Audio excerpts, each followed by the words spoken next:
My name is Bharat Solanki, and our today's session topic is recipe for resilience, and which will be conducted by lead speaker Esther Nagle and panelist Hanley Fish and Kim Conard. So I would like to invite Miss Esther Nagle to come here and present the topic to us.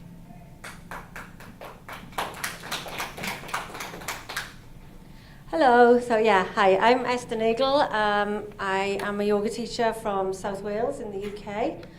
And I run a yoga teaching business called Balance and Breathe. And I want to talk to you today about how yoga helped me to beat an awful lot of demons and to give me the resilience I needed in order to keep those demons at bay. So if I can have the first slide, please. So resilience. Resilience is something I had in very short supply for a very, very long time in my life. It's the ability to recover from or adjust easily to misfortune or change. That this too shall pass is such a wonderful line, to remember that whatever comes your way will pass. And if you can remember that, you're going to get through things.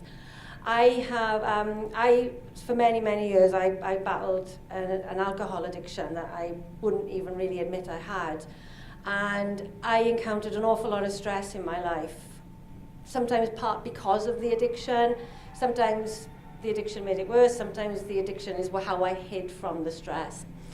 My brother died 10 years ago, and it took me an awfully long time to get over it, to even get to a place where I felt like I could actually move forward with my life.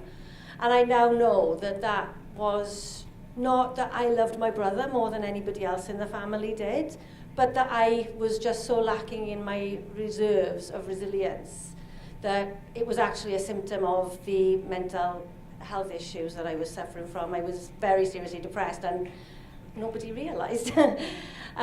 So over a few years ago, I had a nervous breakdown, and that breakdown was actually my salvation, because from that breakdown, I was in a position where I had to look really hard at my life and see nothing in my life was working. Nothing at all that I was doing was actually working. I was a single mum.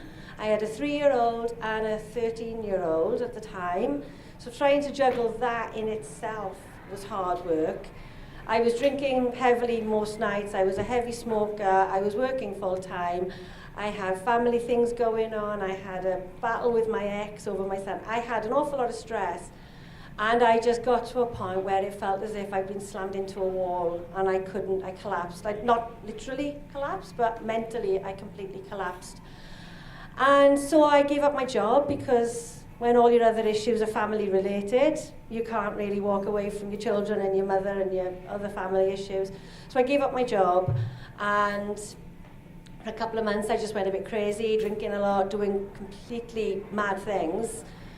And then I started to look and think, right, I need to do something different now with my life. I need to find a way to heal myself.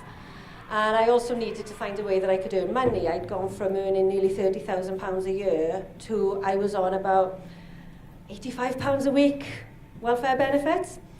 So I needed to find a way that I could earn some money. And I decided that I'd been going to yoga classes for a long time and thought that I would like to teach it one day. So I thought, well, that's the answer. Yoga is the answer. I can just have a nice job that gives me a nice gentle way of living and keeps me calm.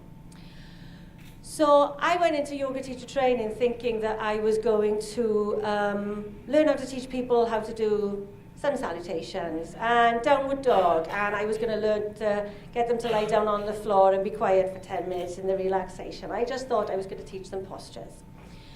And 2 weeks or so into this course, I was looking through my coursework with a course book, which is just my Desert Island book. If I ever get invited on Desert Island Discs, there's a radio show in Britain where you get to choose one book and 10 records that you would take if you were stranded on a desert island. I have my book. I haven't worked out the music yet, but I have my book. It's this course book. So within about 2 weeks, I was reading this book, and I suddenly thought, this is going to save my life. I suddenly realized that this book and what I was going to learn through this book was going to help me stop smoking. It was going to help me stop drinking. It was going to help me stop feeling like it was me against the world. It was going to help me find peace. And that was an amazing just the thought that that was possible, because until that point I hadn't even thought that was a possibility in my life. I just assumed I was always going to be a heavy drinker. I was always going to be this crazy, chaotic stress ball. And I found another way.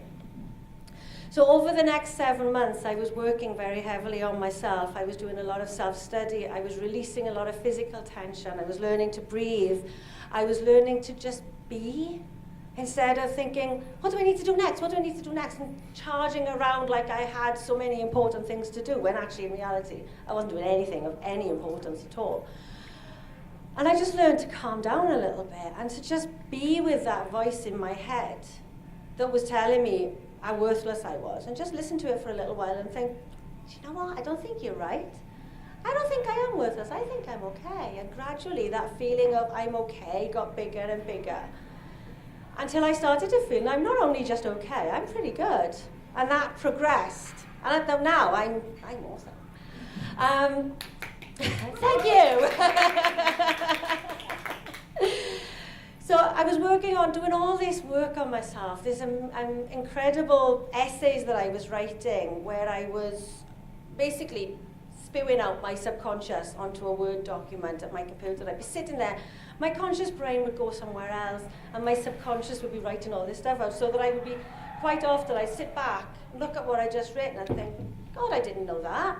That there were things that I was revealing to myself that I didn't even know about myself, and it was amazing to watch, to see how I'd come to the place I was in, and how I'd always known, but I'd never listened. So 7 months after starting my course, I woke up one morning with a horrible headache, dry mouth, really nauseous feeling in my gut, and a sense of, oh God, why did I do that last night? And decided I wasn't going to drink that week. And then I wasn't going to drink the next week, and I wasn't going to drink the week after that. And eventually I got to a point where I thought, hey, I like this sobriety lark. I'm not going to drink anymore. And by the time I got to that point, I had built such strength in myself that I was able to look at that decision and think, yeah, I'm going to stick to this one. The amount of times I thought in the past, I'm not going to drink tonight, and then 3 hours later I'd have a glass of wine in my hand.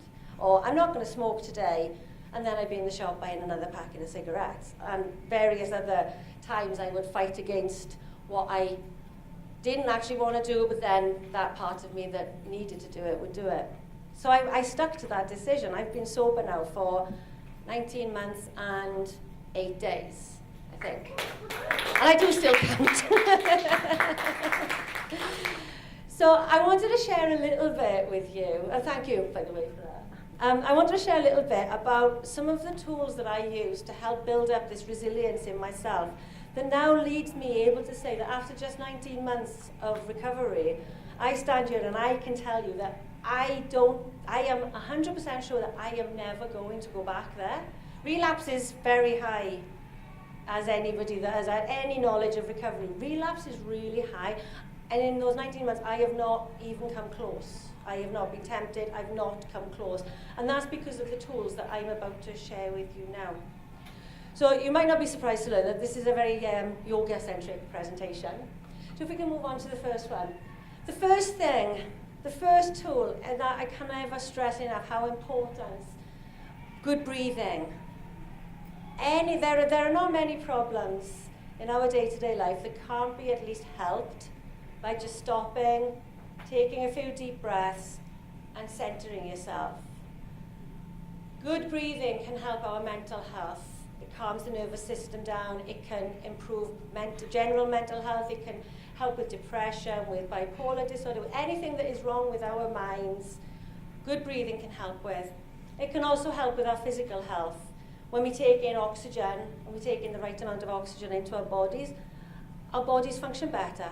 If you think about it logically, if we're starving ourselves, nothing's going to work properly.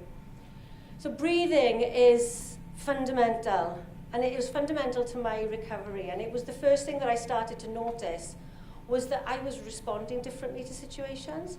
My ex, who I have an incredibly volatile relationship with, would say things to me that I know 6 months previously would have sent me into a rage and would have started a massive argument that would have then led to me feeling completely justified in buying a bottle of wine and blaming him for the fact that I was drunk that night. And instead I started to just deal with stuff. And instead of getting angry and feeling like the world was out to get me, I would just take stuff in my stride and just get on with dealing with it. And then I gradually found that actually there weren't even that many stressful situations for me to get angry and upset about, that things that previously bothered me just didn't seem to be happening anymore. And it was as either I stopped looking for reasons to get angry or I was just not even noticing them anymore.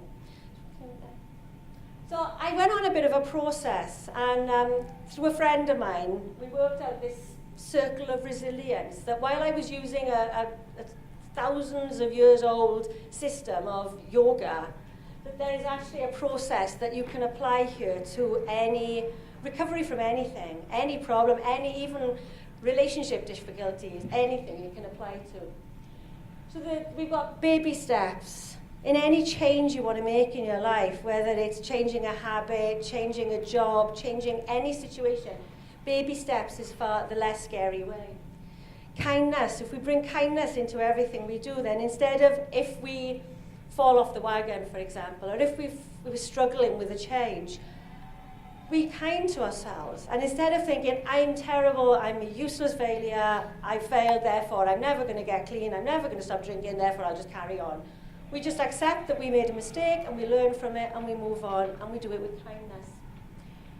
I did it has got two meanings. It's to do with celebrating the small steps. So when I first decided I was going to stop drinking, I celebrated every day that I went to bed without wine in my belly. And that was as time went on, that became more and more of a celebration. You know, I've done 5 days, I've done 6 days. It was a real celebration. And also the DID is in capital letters because it's also an acronym for do it daily. So if you commit yourself to making any sort of change, do it every day, even if it's just a little thing. If you want to get fit and you go from sitting on the sofa every night doing no exercise at all and then you decide you want to get fit, do something every day, just a little bit every day, because it builds up your resilience, it builds up your strength. Support, I'm going to go into all these in a little bit more detail, but support is really important, and not just support from the people around you, but your support, you accessing your own inner strength, your own inner resilience. And believe me, we've all got it. We might think we haven't got these inner resources, but we all have. We just need to figure out a way to access that. Gratitude is, you can find 1,000 books on the power of gratitude and how gratitude helps your mental health. It helps so much, and it really helps when you're trying to change your worldview. In particular, gratitude can be a huge thing.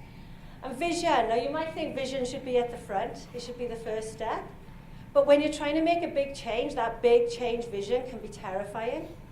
So I will explain why vision is at the end when I come to it on the next few slides. So if I start off with baby steps. Now, when my son, I've got 3 sons, I think about the youngest now, when he learned to walk, he'd take a step and then he'd fall over. And then he'd get up and he'd take another few steps and he'd fall over. And he'd keep falling over. And at no point did I ever say to him, "You're rubbish, you fell over. I wouldn't bother trying again if I was you." And at no point did he think, "I fell over, I'm no good, I can't walk, I'm never going to be able to walk. I'm going to stop trying." So babies have absolutely got the right idea about so much about life, because they fall over, they laugh, they might hurt themselves a little.